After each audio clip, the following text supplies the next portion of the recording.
they occur sooner. Not the elections themselves, but the campaigns start so early. You barely have time to breathe, and people are already off on the next election.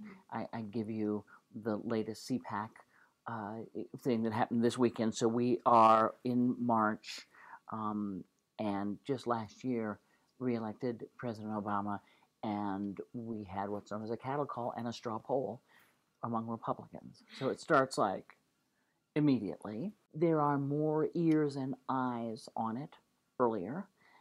First, it was just an influx of a lot of people carrying cameras, their own cameras, instead of just traditional cameramen. Then it was just people in the crowd who, videotape whatever's going on with their iPhone or their iPad or whatever piece of equipment they have. So there's a lot of intense coverage, both professional and just people who show up. It's made it harder to get to the candidates in certain ways. It almost starts out big now. So you can, and it used to be that there was some time when no one was that interested, so you could spend some time getting to know the candidates and try to figure out where they're coming from. That period of time is pretty gone. And I think the other thing is just the 24-hour nature of getting stuff on the internet, on TV, on the radio, et cetera, et cetera.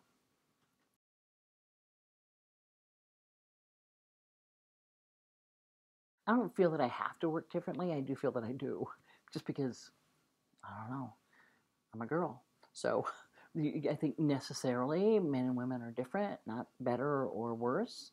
I think that women, I think good journalism is good journalism regardless of who brings it to the table.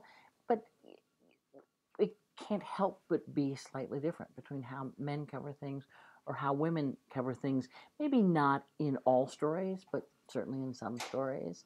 But I think that's the beauty of journalism, is I also think that two women might cover a story differently. It just brings diversity to something. And that's what you want, really, in coverage. Think hard about it, because it does require a lot of attention. It is not a 24/7 job, but it's pretty close. And you're a fireman. The bell rings, something happens, and you go cover it. I think if you don't love journalism, and unless you can't think of anything else you'd rather do, then if it's your passion, do it. Absolutely, because it just gives so much back. But it also takes a lot. So I think just my first thing would be make sure you love it, and that's all you can imagine doing. And my second thing is, you can do great journalism anywhere. And if you can't see yourself in the big city because you're really a country person, you like wide open spaces or mountains or lakes or whatever it is, then go there. Go to where you want to be. If you can't imagine having children that don't grow up around your parents, then do great journalism where you want to live. Don't live where you think you can do great journalism, because some of the best stuff coming out now. I mean, look at the Pulitzer Prize winners. I mean, you just go back, and it's all local people doing great stuff. So don't think that you got to be in New York, or you got to be in Washington, you have to be in some big city. You don't. You can be anywhere and do great journalism. So I tell people to figure out your life and put your journalism in it. Don't figure out your journalism and then try to fit your life in. That's the wrong way.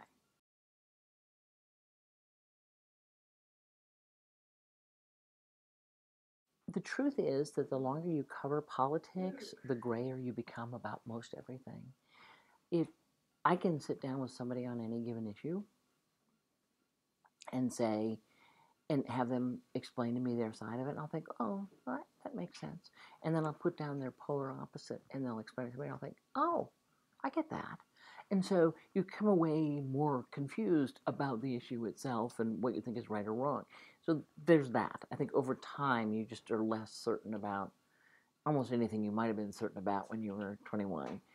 I think, too, that there is this fallacy that reporters are unbiased people, that they don't have thoughts about the issues, or that that's how they're supposed to be. The fact is, we all grew up under a certain set of circumstances that shaped who we are and what we believe on policy issues, from how big the government should be to whether the government should have anything to say about a woman's right to choose abortion. So we all grow up influenced by how we grew up and where we grew up. The key to me is to know where your biases are.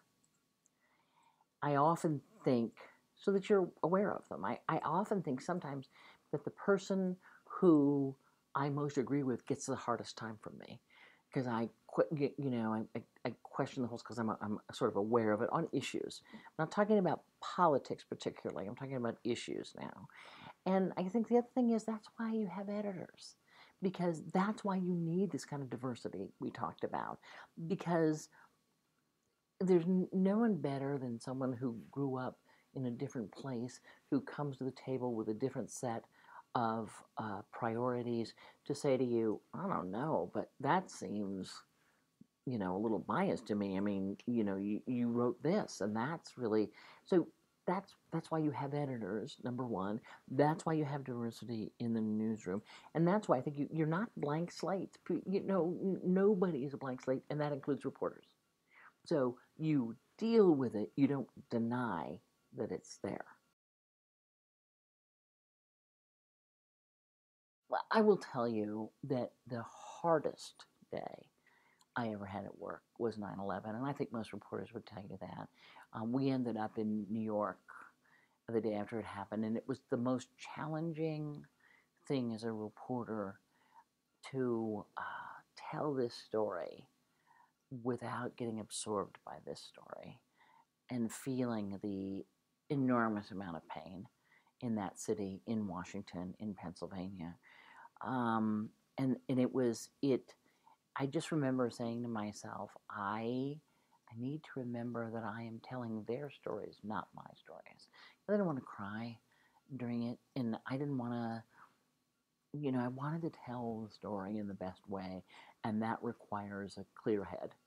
And that was the biggest challenge, I think, to me in a lot of ways, and a really, really hard day.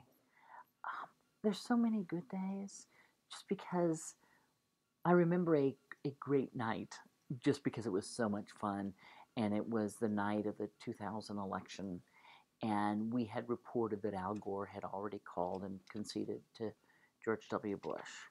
And in fact, Al Gore was on his way to go concede in public, and he'd come. So we reported that. And then we got a call, and it was from inside the room where George W. Bush was, said, Al Gore just called again, and he took away his concession.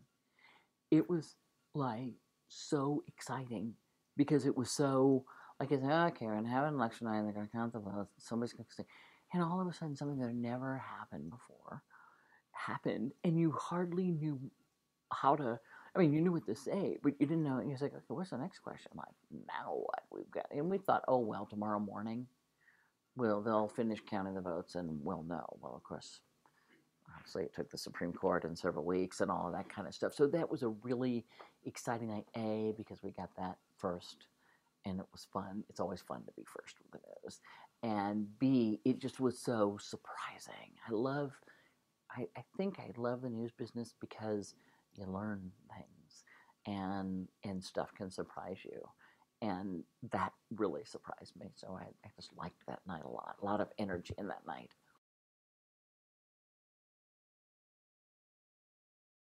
There's no such thing as a normal day. Can I just sort of say that to begin with? But it's, I do come in late-ish, 10-ish, because I can't stand the traffic. But then I can often be there till 8 or 8:30.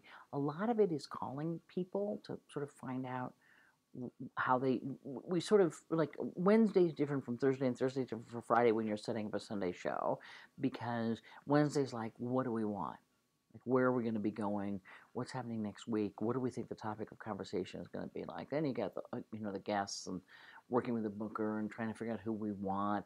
Then I start sort of collecting information. Other people start collecting information from me. In between them, I'm talking on the phone to people going, well, how do you feel about this? And what are the ins and outs of this issue or that issue? And in between, stuff is happening, just daily news, and I will often go up and do a hit on, hey Candy, this happened, explain this to us, or that kind of thing. So I do calling around for that as well, just to kind of figure out what's going on and what the next step is. So it's a lot of phone calling, writing, and figuring out like how to put a Sunday show together that will be relevant by the time Sunday rolls around.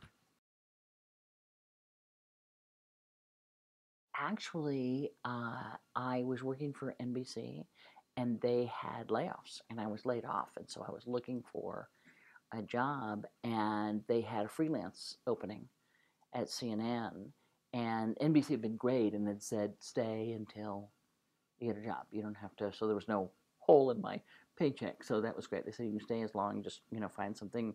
And CNN had this freelance job open, and I thought, I wonder if I should stay at NBC till I get a permanent job or just take the leap. And I thought, oh, I'll just take the leap. And then, a freelance job turned into a permanent job, and here I am. Also, CNN was just such an exciting time at CNN. They'd only been, I don't know, 7 or 8 years they'd only been on. And so it just, the possibilities were endless for this new sort of cable TV news thing. And so and they just covered everything. And so it was a reporter's dream. I used to tell people, and this is before any of the networks had their own cable outlets. So when you worked for NBC, which I loved, and a lot of nice people there, but they had 22 minutes at night. That's where they put their news, on the nightly news. And I remember when I first started there, because I'd gone from the AP to NBC News, and I remember one of the correspondents coming down saying to me, listen, it'll be great. Just remember, if you get something on every 6 weeks or so, you're doing great. Well, I came from the AP where like every minute you were filing something, and this was like this sudden screech. And so in some ways, CNN was a return to that old rhythm of like, okay, let's go get the news, let's go do it. So there was a lot more adrenaline, and it was a fun place to be. It's a fun place to be.